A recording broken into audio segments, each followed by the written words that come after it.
This is Bible Interpreversity, and we're teaching whoever watches this how to interpret the Bible. So today we want to talk about genre. My sister-in-law gave me this book, Validity Interpretation by E.D. Hirsch.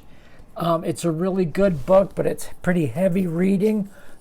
You don't want to take something like this lightly.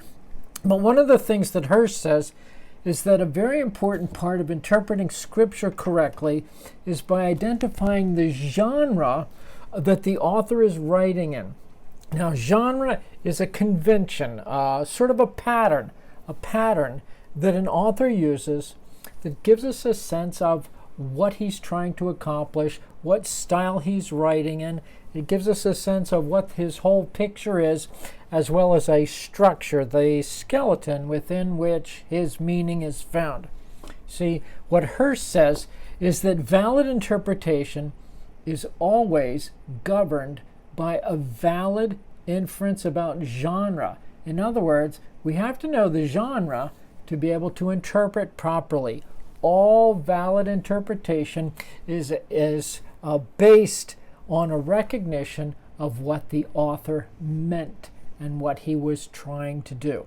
For instance, if somebody gave me something to read, we'll just pick out a book here. If somebody gave me something to read and I have trouble making sense out of it, I have to ask, what is this? And they say something like, oh, this is a letter that I'm writing that I'm thinking of sending to so-and-so.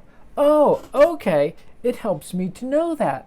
It helps me to know that this is a letter. It makes a difference, whether it's a letter or whether they're showing me a song that somebody wrote, whether they're showing me a recipe. I could be reading this and go, what is this? Oh, it's a recipe. That helps. It helps to know that, right? Or something that they read and like. So what the genre is determines how I interpret it. See, there are lots of genres in the Bible. Historical narrative is huge in the Bible. There's prophecy, there's law, there's parable and proverb, there's wisdom literature, there's allegory, poetry, a temple text, a letter, a gospel, an apocalypse. Those are some of them. And so it helps us to know what the genre is if we're going to interpret the text properly. For instance, just yesterday, someone was claiming that Revelation 2 and 3, the letters that John wrote to the 7 churches of Asia Minor, he was claiming that that Revelation 2 and 3 are about the covenant between God and a promised messenger. So to get a proper interpretation, okay, so let's talk about this for real. We have to ask, is that what John is writing? Is he writing a covenant text? See, this is back to my question was I reading a recipe? Am I reading the lyrics to a song? Am I reading an article you like? What am I reading? Is this a covenant text? Revelation 2 and 3. So we look then in Revelation 2 and 3 about the covenant. Is there any clue that this is about a covenant? The word does not appear. The concept does not appear. So what makes us think this is a covenant text? We know that Revelation is about what must soon take place, John writes. And he writes that explicitly in Revelation 1:1 and verse 19, and then also in Revelation 4:2. So we know that it is a revelation about what is soon to take place. We know that's part of what John is doing.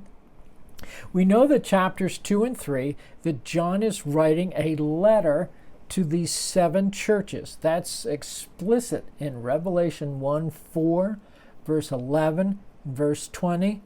But John is not only writing to those 7 churches a letter, but he's writing beyond that a message to all believers. And we catch that in hints through the whole book.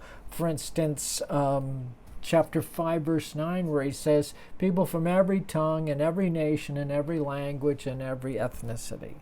It's a message for all believers. So according to the book itself, chapters 2 and 3 are letters.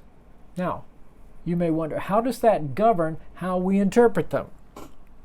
Well, we know the letters are addressed to specific churches, but their relevance, the message that is there, extends to all believers of all times and all places. So they're not, when you look at them, they're not in the form of a typical Greek letter. He doesn't start with his name as an author with a word of greeting by saying grace and peace to you, and then the content, and then he signs off at the end. Greet some of my friends, and that's the kind of format that we see in Paul's letters, but we don't see that in Peter's letter. What am I talking about? We don't see that here in Revelation, chapters 2 and 3. Instead, these are prophetic letters. That's the genre. Now, how do we know that? Because they start with, thus says the one who, there's this repeating pattern and format. And then the next statement is, I know, and he says something about what he knows. Then we get the content, and then he ends with, he who has an ear, let him hear. So the genre is epistle, it's letter, but it's also prophetic. These are not didactic letters, meaning they're not specifically teaching us, as Paul's letters are, or addressing questions, as Paul's letters are, but they are prophetic letters. Now, to be fair, if you were to do some research on Revelation 2 and 3, some scholars do say that these letters follow ancient Near Eastern covenant formulas, similar to what you might read in Amos chapters 2 through 4. We also know that 7 is a covenant number, and John is writing to 7 churches. Now, you may wonder why that matters, or how any normal person, meaning if you're not a New Testament scholar, is supposed to figure out if these are prophetic letters or if these are covenant letters. Well, that's where we use our powers of observation, and you don't have to be a Greek scholar to use your powers of observation.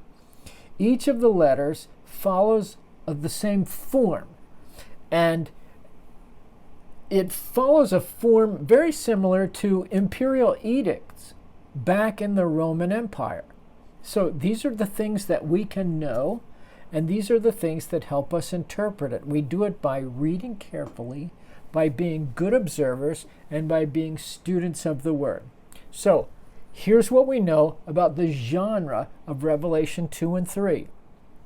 They are prophetic letters, in the sense they are a word from God assessing the spiritual conditions of the churches that are addressed, and therefore, by extension, of all Christianity. Second, we know they are obviously a word coming from God to his people, similar to a king to his subjects, or an emperor to his empire, exactly like imperial edicts, something they would post in a public place in the town. Number 3, we can observe that these prophetic words do issue what seems to be covenant curses for failure and defiance, just like we see in the Old Testament, and covenant blessings for obedience and righteousness, just as we see in the Old Testament. So now we know how best to interpret the letters. We know the genre. We know the context. They are prophetic letters based in covenant contracts in a form similar to imperial edicts. Now we can interpret them. Now this is the way you do with any Bible interpretation. It helps if you start out by knowing what genre you're talking about. So, talk to me about this.